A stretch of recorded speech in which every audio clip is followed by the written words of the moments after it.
the discussion on 98 statistics now. Kasa bin in the Honorable Katie Hamon Abeka Wasem. So many people are Wasem. And then the Independence Day last Sunday, the president also said something about it, that they're going to resist. I think the Daily Guide captured it so well. I'll be very glad. That I'll be to me, the Daily Guide I brought me. I'll be very glad. Now, yeah, to me, my capture said the president is sick any. All right. Now you share that issue. Thank you. Nii Mpachomedasi, family. I say we will resist coup makers. And that is at page 3 of Daily Guide this morning. President Akufo-Addo has stated that the government will resist adventurous and restless spirits who are seeking to exploit the current difficulties confronting the nation to shortcut his administration through a military intervention. Tie paragraph ni ye. President Akufo-Addo has stated that the government will resist adventurous and restless spirits who are seeking to exploit the current difficulties confronting the nation to shortcut his administration through a military intervention. According to him, the government would employ all legitimate means in a democracy to maintain Ghana's free, open system of governance, which is respectful of human rights, the rule of law, and the principles of democratic accountability. Delivering a speech at the 65th Independence Anniversary celebration in Cape Coast over the weekend, President Akufo-Addo said, Ghana deserves to put the initial decades of perhaps ununderstandable turbulence and instability in her history firmly behind her to enable the development of our nation to proceed in conditions of freedom, order, peace, and stability, which have been the happy hallmarks of the Fourth Republic. Nii? Captain, the very first thing is that anybody who is serious about planning a coup d'etat would not come into public and say it.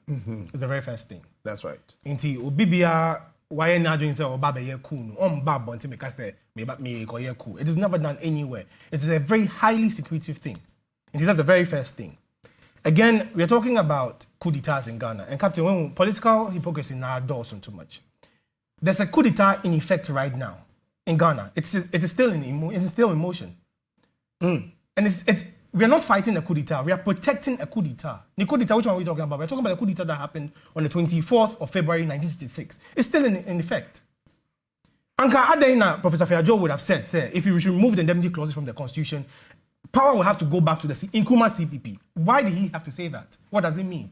He says if you remove the indemnity clauses from the Constitution, power will have to go back, power will have to be handed back to Nkrumah CPP. And see, the coup d'etat that happened on the 24th of February 1966 is still in effect. And we are protecting that coup d'etat. And see, about then, sir, you go into the indemnity clauses, the Constitution itself is saying, sir, do not touch any of those players of those coup d'etats. How? Why? Captain, it's very surprising, again, the hypocrisy in this country. I say, Obi and Tumi Nka, or people don't really understand these things. And I've been saying this every time. So we have people who we refer to as legal luminaries, people who are supposed to know better. And see, if you have in your sacred document, the 1992 Constitution, in your indemnity clauses and the transitional provisions, sir, anybody who was a key actor and player in the 24th February 1966 coup d'etat should not be touched. Indeed, it says no court in Ghana has the right or the jurisdiction to hear any case relating to that issue. What joke are we playing here? And so you are saying we still have a coup d'etat in effect. It's still in effect today and it's being protected. And yes, there's a coup d'etat currently in effect. The 24th February 1966 coup d'etat is still in effect. Otherwise, let's remove the indemnity clauses from the Constitution. That says that they are protecting coup d'etat makers. Let's remove that from the Constitution. I mean, this joke is too much. How do you have a document, the 1992 Constitution, which is supposed to be the fundamental law of the country, protecting coup makers, and then we come out and say we are going to fight coup d'etats. I mean, what, Captain? A concept. No, I'm saying, Captain, if you're really serious about this, let's start with the primary document, the 92 Constitution. Remove coup d'etats from it. Don't indemnify coup d'etats in the Constitution. Let us make it a crime.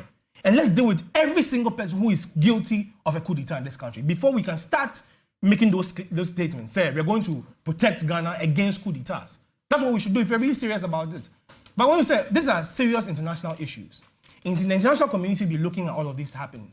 You can fool some people some of the times, but you cannot fool everyone all the time. It is impossible. And see, that's what I'm saying, Captain. Sometimes it's very disgraceful. And disgraceful to even call yourself Ghanaian, because you sit back and watch what's happening in the political landscape, and then you imagine what people outside will be thinking about us in here. And mind you, people we elect into public offices are supposed to have been the finest brains we have. And see, if these things are going unchecked, nobody's saying anything about these things. What does it say about the rest of us in Ghana? Captain, again, let me put this on the record. Say, coup d'etats do not fix economies. Coup d'etats do not fix people's problems. Coup d'etats do not fix social economic conditions. They do not fix it. In fact, the army does not have any business running government. And this is a fact everyone has to understand. And see, if anyone comes out and is alluding to the fact that we need a coup d'etat, the people are politically ignorant. The army, the military, does not have any business in governance affairs. They do not. And see, if you're a soldier and you think things are not going right, and you want to intervene, drop your uniform, drop your gun, remove your badges, and then become a civilian. Then you can contest through democratic means. And Captain, you see, this even shows the level of political cluelessness in the system this year. Captain, coup d'etat is not the answer at all. And I've said this on your show. Time I fix the country best starting. I made a comment right here. Now, you see, sir, I will see it. I said, left to me alone, we would have had a people's revolution. And what do I mean by that? If we could organize 3.5 million Ghanaians today, we could remove any government whatsoever by Monday morning. I said this on your show. Sure. And this is a democratic principle. We call it the vote of no confidence.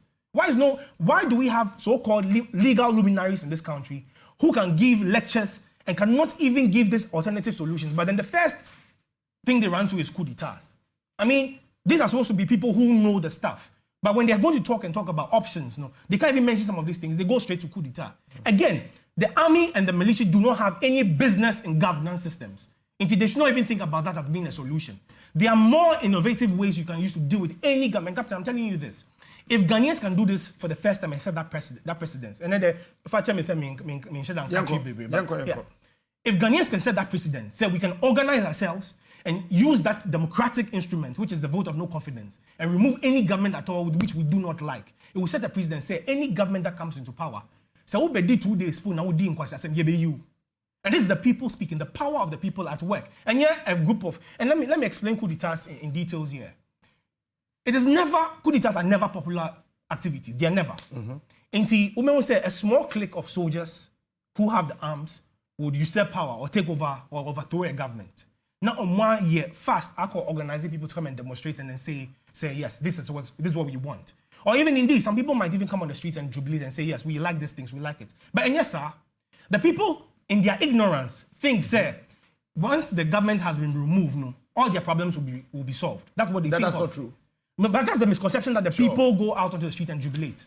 But when we say within a year or two, they realize that nothing has changed. And even the government that has come under the coup d'etat is even worse off than the one they uprooted. And you can see the history of coup d'etats globally. That's what happens. And the coup d'etats are not planned by the people. No, it is a small clique of people who do this. And those are usually the elite who rule. But only they find themselves in the army. And see, again, Captain, coup d'etats do not fix the social economic conditions of any country or the people. It is never an alternative to fixing the conditions in the country. If we really want to fix Ghana, I'm saying that people must understand what their power is and use the people's power. And I'm saying the vote of no confidence is the most powerful element we have. You don't have to wait for the next 4 years to go and vote. You don't need that. If we organize ourselves today and we have the numbers, I'm saying we need at least 4 million Ghanaian people. We can remove any administration at all we do not want. Because, of course, power resides with the people. The people decide and give you the mandate, say, we want you to be the government. And the same people can come out and say, we do not want you because you're not serving in our best interest. Until Kotana baby. And it's a very democratic, it is the highest expression of democracy. And see, again, to our people out there, I like the call the president is making. But again, if we are going to be really serious about protecting the peace and the democracy that we claim to be practicing, then we should first remove the indemnity clauses from the Constitution. the transitional provisions, which has indemnified all coup plotters and all coup players. Let's remove that. And Captain, from there, we can make coup d'etats illegal, properly illegal. That if anybody tries to usurp the power of the people illegally, we will deal with them by these specified rules. When we do this, then yes, everyone will see, say, we are serious about dealing with these issues. But we should stop the political charade, the hypocrisy. So we come out and then pay lip service to democracy when we don't even practice the democracy. And since we claim to be independent, Nii Aryee, 65 years of independence, let me state this. My senior colleague here says he likes Nkrumah's dream, and that year, 65, celebrating 65 years of independence is good. We are not independent, my sister, my brother. We are not independent.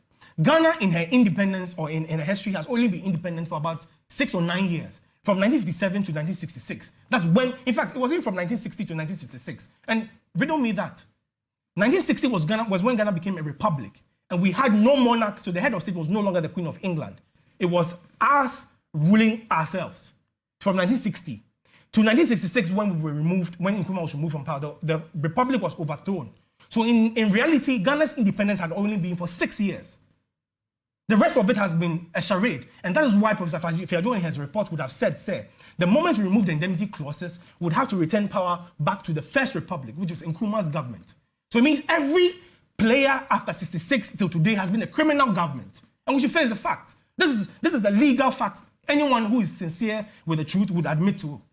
That anybody who has come after 1966, 24th February, every government has been illegal. And I'm not the one saying this. You can go back to the Constitution Review Committee led by Professor Fiajo. You can look at their reports and what it says. All right. Captain, thank you.